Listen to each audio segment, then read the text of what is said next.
Dragon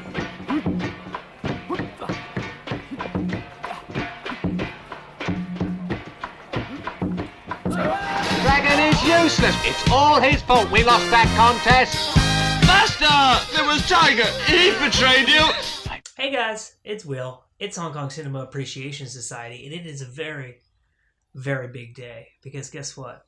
I finished The Young Master. I didn't just finish the movie. I finished 3 versions of the movie, 2 audio commentaries, all the bonus features, and I read the book. In like 5 days, I have watched this movie 5 times. I watched I think about 100 minutes of bonus features, and I read the enormous book that is in here. I feel very proud of myself. I feel like this is my Everest.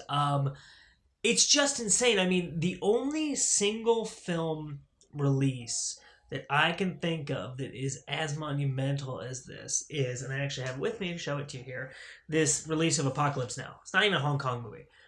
There's like 20 hours of stuff on here because there's 3 versions of the movie, 2 of which are over 3 hours.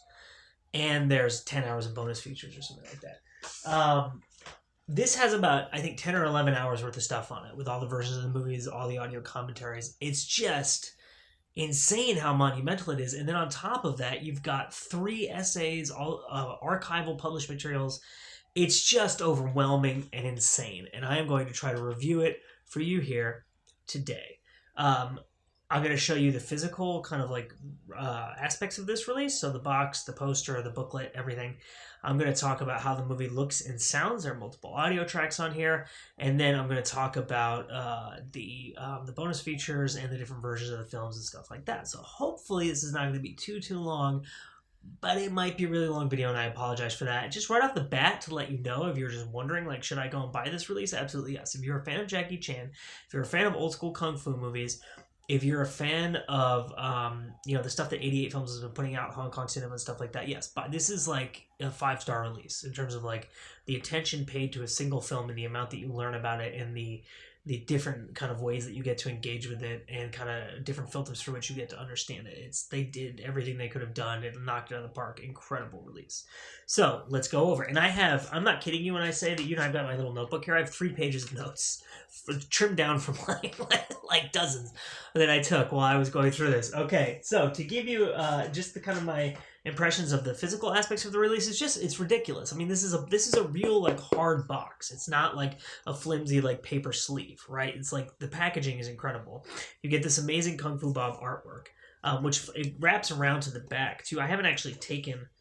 It comes with this sleeve thing here. This kind of piece of paper that has the back on it. I guess so people can see what the movie is if they're unfamiliar. But this box, yeah, it's really incredible. And I haven't gotten around to taking this thing off because I don't really know what to do with it if I take it off. So you can see there's the box. And I did already show this off in my unboxing of this, but I think it's, it should be part of the review that I go over kind of everything that's in here so you can see. So the poster, a lot of people have actually gotten this poster framed. And I mentioned not too long ago how I would love to frame some of these Kung Fu Bob posters. And people on Instagram and stuff are showing how they've framed, and this is the back side here, some of these posters. So the Kung Fu Bob art is just too good, and I did not reverse the sleeve. As you can see here, I've still got it right here. This is the case for the discs themselves. There's the back, and you pop it open, and you have disc 1 here and disc 2 here. So this has the film, the commentary from Brandon Bentley, and the bonus features on it. And then this has the 2 alternate cuts of the film, one of which includes another audio commentary on it. And you have postcards here, which I showed off all in the other video, so I'm not going to go crazy and go into crazy detail on all these other, but these are lobby card reproductions, right? Which is really awesome, and I really like having this stuff. And so, and then on the back, you have this famous scene here, right, where he climbs up the thing and the pole from the horse bench fight and everything. So Kung Fu Bob did those little sketches there, and that's really awesome to have on the back of that too.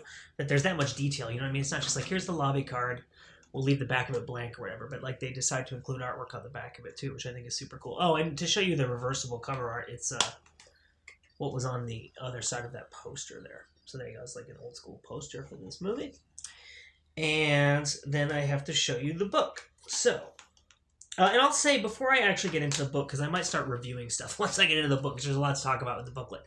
The film looks absolutely incredible. This is a 2K remaster from the original 35mm negative. And it looks incredible, as you would expect it to. I mean, the colors are so clear.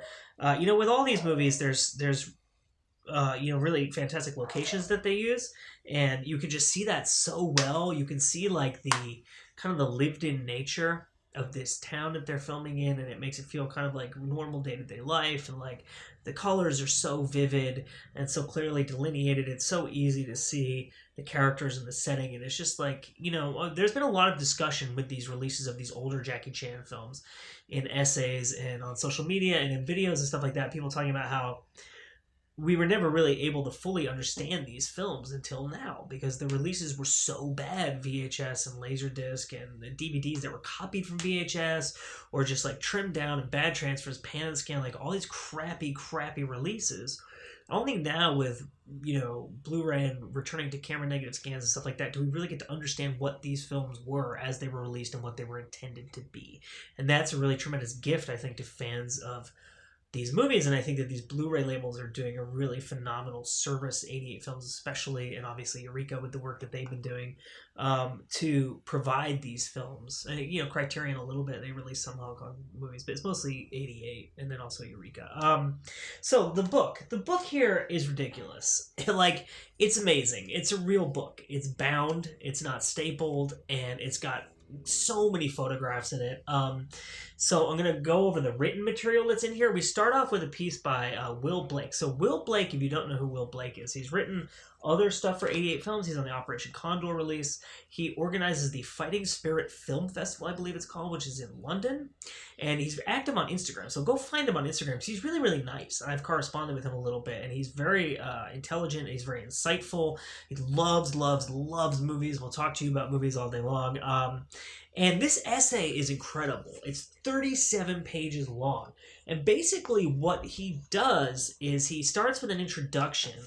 It's called Jackie Chan, the Early Years, right? And in his introduction, he basically says, we have a conventional accepted narrative of Jackie Chan, which is that Jackie Chan he was doing like stunt work, and he was in some bad movies in the 70s. He, was in a couple Bruce Lee movies. He's famous for that. He ended up at Golden Harvest, and then he became a superstar, right? Basically what he says at the intro here is, forget all that noise.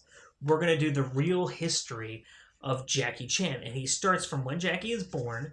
He goes through his childhood. I have never read this much detail about Jackie's Peking opera days. Now, admittedly, I have not read Jackie's autobiography. Maybe there's more detail in there. But he goes over, him moving to Australia, and, how his parents moved to Australia, and he ended up in Peking Opera School, and he used to do kung fu with his dad, and his stunt work at the Shaw Brothers, and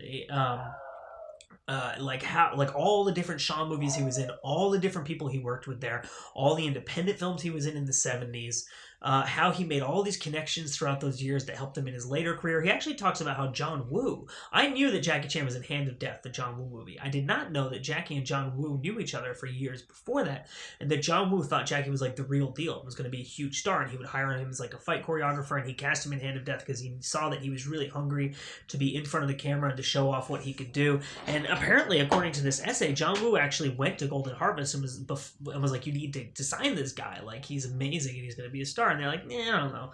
And this was like years before he actually signed with Golden Harvest. I know I love John Woo. Obviously, you see multiple John Woo movies behind me here.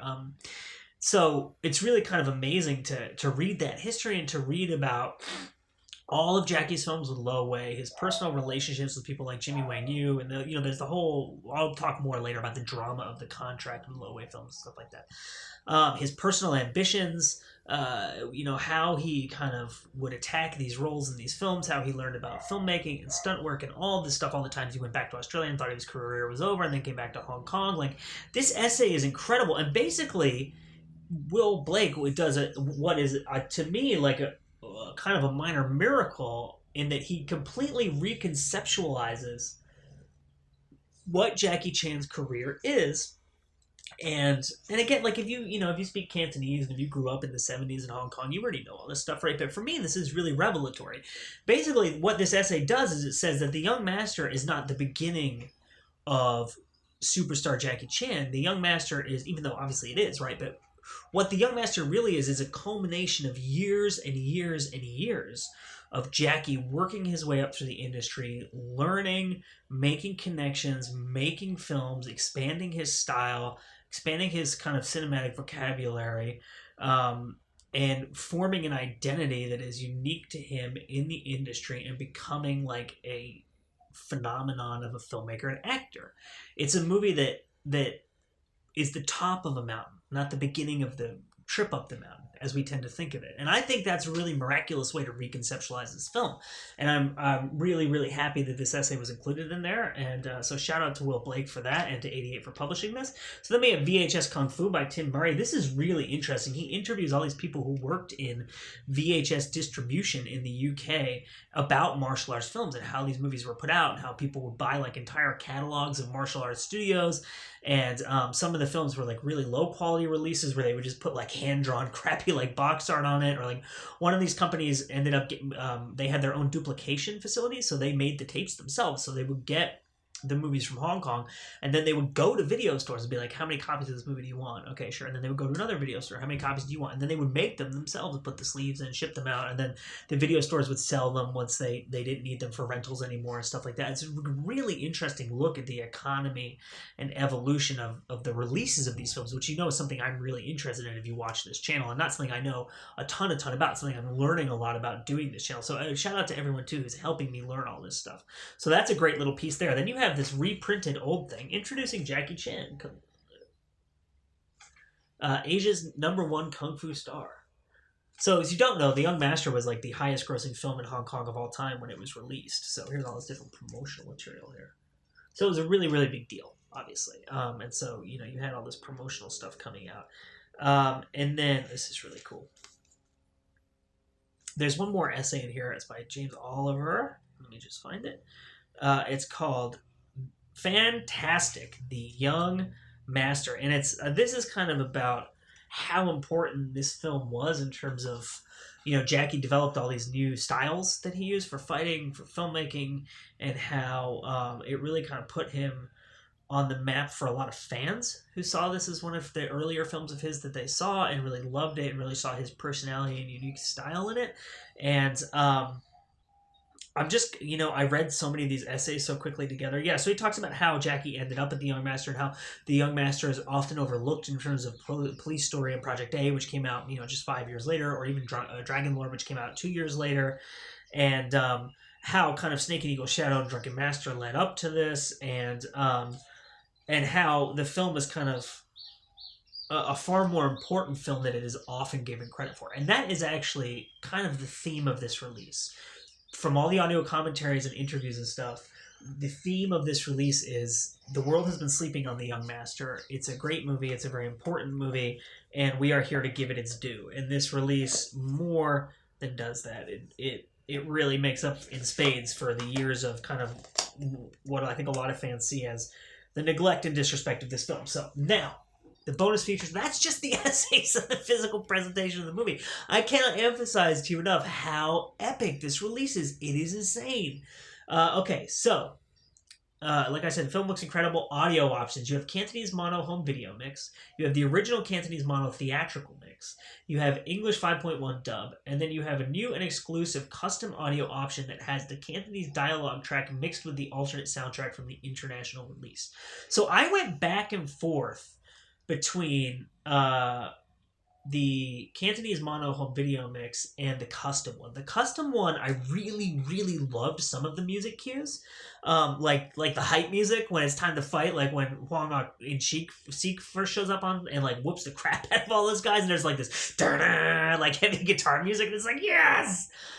There are other music cues in that version that are like a little too corny, like late 70s, early 80s music for me, and I prefer the more traditional music, so I actually went back and forth between those. The original Cantonese mono theatrical mix is really, really cool, but I will say it's a little more chaotic. Like the background noise is mixed up higher, and so it's almost like it's more like it would be like being in the movie, like in the dragon dance scene in the beginning. Like you hear all these people chattering in the background. There's all these noises, and like the guys taking bets are really loud. And it's a really cool experience. But if you're just trying to cut through and hear the dialogue and stuff like that, I thought obviously I don't speak Cantonese, so it doesn't make a difference, right? But I found myself gravitating more towards the Cantonese mono home video mix. So to go through I'm going to try to blow through this here because this video is already really long.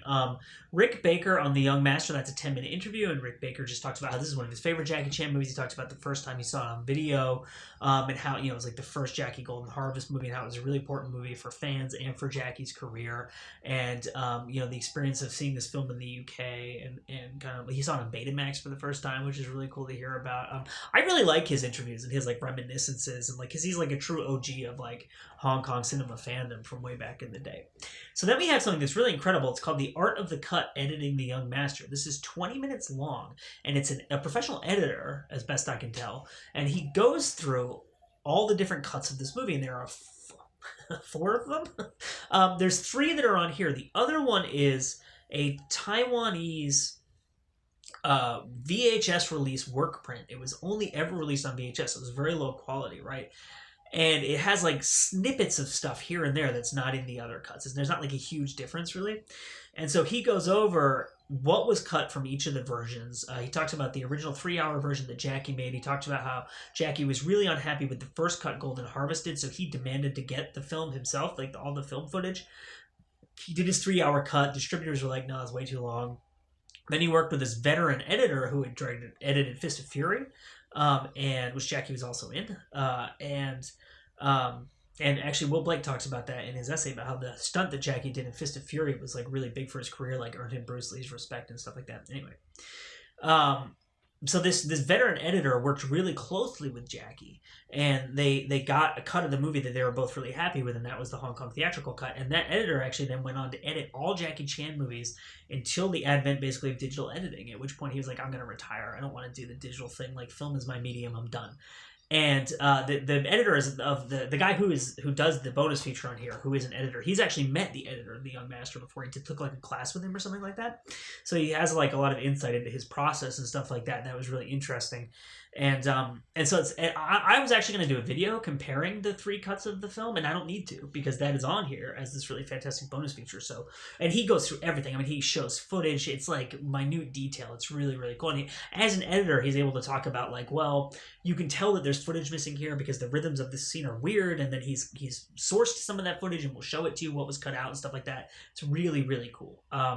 Extended fight scenes, which previously unavailable. Okay, yeah. So this is 6 minutes long, and this has footage that was discovered in the Golden Harvest vaults and has never been seen before, and was like remastered and color corrected to the movie just for this release, and it's really amazing, and you have to see it. And that's what's so amazing about this release is it's like, it's not just like, well, we're going to buy Hong Kong Legends interview and we'll throw it on here and that'll be that. Like, they went and found stuff in the Golden Harvest vault, edited it together, color corrected it and stuff, and put it on here. It's just super, super cool. The Cut Master. So this is like deleted scenes, extended footage, alternate takes and stuff like that. And this is really interesting because it gives you kind of this and the no good shots, which is another special on here, which is, like the shots that weren't good enough to make the movie, which is 10 minutes long. Those 2 things together shows you a lot about Jackie's process of like, I got this part with the prop correct, but then the roll that I did afterwards wasn't right, or like the rhythm wasn't quite right, the choreography wasn't tight enough, it wasn't fast enough, the kick wasn't hard enough, like a lot of stuff like that where you can just kind of see like it's not quite up to Jackie Chan standards, but to see the alternate takes and the no good shots and the ones that didn't make it in the film, you start to understand better what Jackie's standards are by seeing what they aren't. It's a really interesting process to look at that. And then you have an interview with Hwang In Sik, who plays the villain in this. It's 28 minutes long. He covers his whole career. He talks about he was a Hapkido expert in Korea, and he trained like Sammo Hung and Angela Mao and all these people who were in Korea filming stuff. and for Golden Harvest, and then they brought him over to Hong Kong, and he did like press junkets and stuff like that, and then he met Jackie Chan, and it's a really, really great, enormous interview, and if I go into every detail about it, this video is going to be like an hour long, but suffice to say, great interview. There's an interview with Jackie on here that's 8 minutes long, and is really cool, and Jackie talks specifically about this movie, and he talks about the two main innovations to his style in this film, which were the pulling of the, well, I guess there were three. The wires. So what Jackie Chan does in all of his classic films, which began with this film, is they will attach a wire to an actor, and when they get kicked or hit, someone holding the other end of the wire yanks it, and the person goes flying further than they would normally. So it makes it look like the hit has a lot more impact, and it heightens kind of like the intensity of the fight scene. He would also put like dust or chalk or stuff on people's hands and on their faces and on the ground, so that when they hit, the chalk dust would like fly up, or the dirt or whatever it was, or when they hit the ground it would burst up, and it would give more visual impact to the hit. And so he talks about how with this film he was really trying to develop a new style that moved away from traditional like ha ha ha kung fu shapes and stuff like that, and into more of like brawling, realistic, aggressive fighting with like really impactful hits and stuff like that. And then we have the audio commentary. So we have Brandon Bentley's audio commentary, which is really fantastic. Brandon Bentley did an audio commentary on Shaolin Wooden. Brandon Bentley did a really amazing bonus feature on The Heroes Shed No Tears released from 88 Films, where he found an old Korean VHS that's a different edit of the film that is thought to be John Woo's work print, and he compares that to the release and talks about like, you know, what is kind of more John Woo about the work print and how it would have been a totally different film had Golden Harvest, or was it Golden Harvest, whoever it was, hadn't re-edited it or whatever. It's really, really, really interesting. And he actually put together the alternate footage cuts and stuff on here, I believe. And so he goes into all the details about like all the actors, who they are, what films they're in. There are guys in this movie whose like careers began in the 40s. It's so fascinating.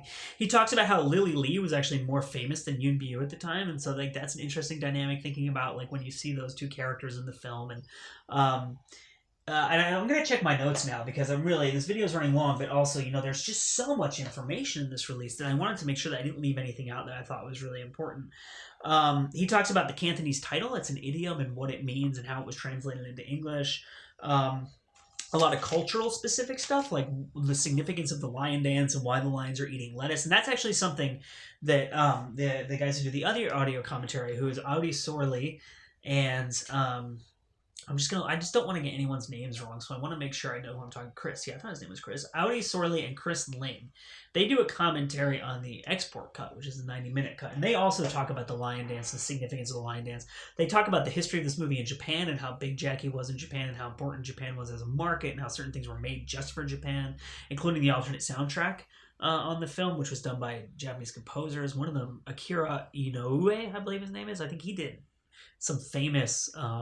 anime scores too in the 80s, and they're just big fans of action movies and Jackie Chan and stuff like that, and it's really fun. It's just like two friends talking about how much they love these movies while providing like interesting information about them as well. They talk about when Jackie's doubled in the movie, he's doubled in the lion dance and stuff like that, and how we always talk about Jackie does all of his own stunts, but even back then they were like, you know, he's not a professional lion dancer. Like, it would make sense that in certain shots they would have someone doing that, right? And Brandon Bentley talks about that. He talks about the actors who did the dubs and stuff like that. He talks about this is actually something that's also in the art of the cut, the edit thing.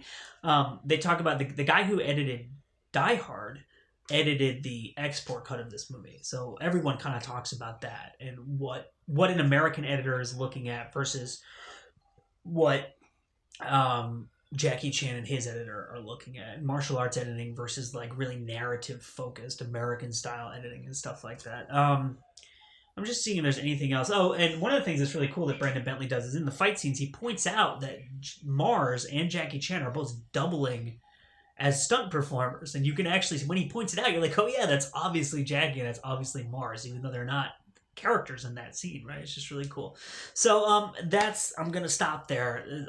We've run past 20 minutes. It's an absolutely incredible release, like I said, and as I'm saying, if you're a Jackie Chan fan, if you're an 88 Films fan, if you're a Hong Kong cinema fan, if you're a martial arts film fan, you just got to go get it. It's the release of The Young Master. My name is Will.